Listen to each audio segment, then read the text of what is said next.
Hello. Okay, I'm hoping this works. It is moving a little bit slow. So there's a time lag. So it's not working so hot for me right now.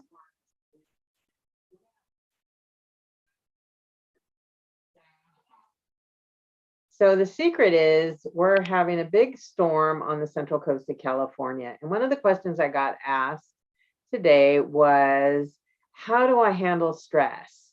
And what do I do for self-care? Now, if you haven't heard, the central coast of California, where I reside on the Monterey Bay behind me, that's a calm day, is storming pretty significantly starting at the end of last year. So we have been getting hammered. And in the midst of that, starting the new year, in my life, a lot of things changed and high levels of stress.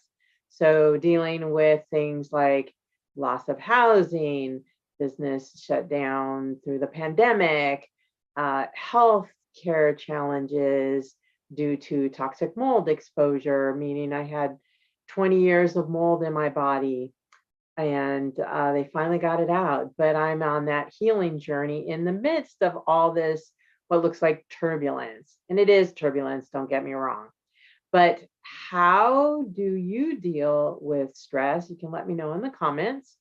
If you don't know who I am, I'm Diana Guerrero, also known as the ARKlady. I'd love it if you'd hit like and subscribe down below.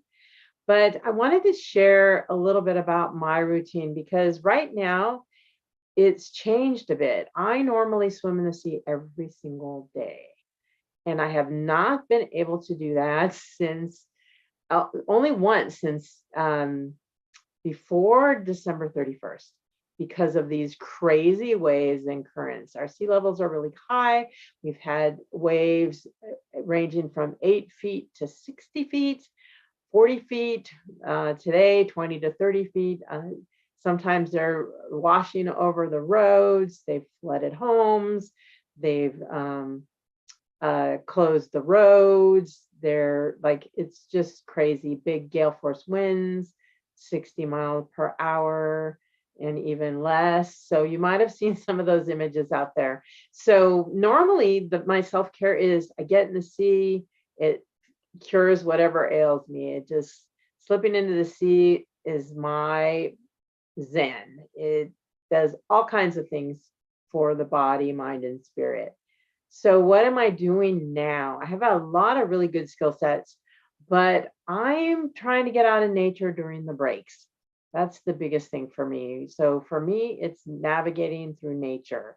I'm not a like sit down and meditate kind of gal. I do walking meditation. So I've been walking in areas that are in nature but aren't precariously surrounded by big waves, that aren't eroding into the sea and aren't going to endanger me with trees falling. Our cypress trees here are very shallow and in the root structure, and so they topple over when it's too saturated.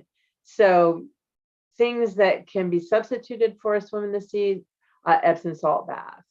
I can do things like meditate and listen to music, look at pictures of the sea, watch some of the videos I've done. I've done a Serenity series with music and views of the ocean. So things like that help. I do journaling. Sometimes I do a process called tapping, which I can talk about at another time, and just really stopping when I'm tired, just totally looking at my self-care, getting off devices. And if I get into overwhelm, I step away, move my body, take some deep breaths.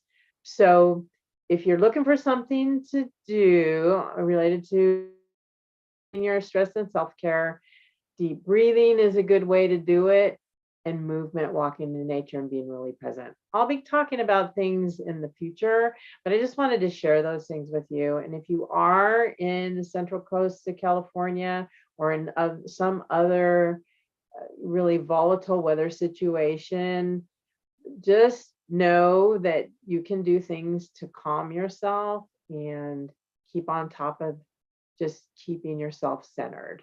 So, self care, making sure you eat, drink water, rest, and do something that gives you pleasure, makes you laugh. All right, that's it for me today. And hope you'll join me again another time. And thanks for asking.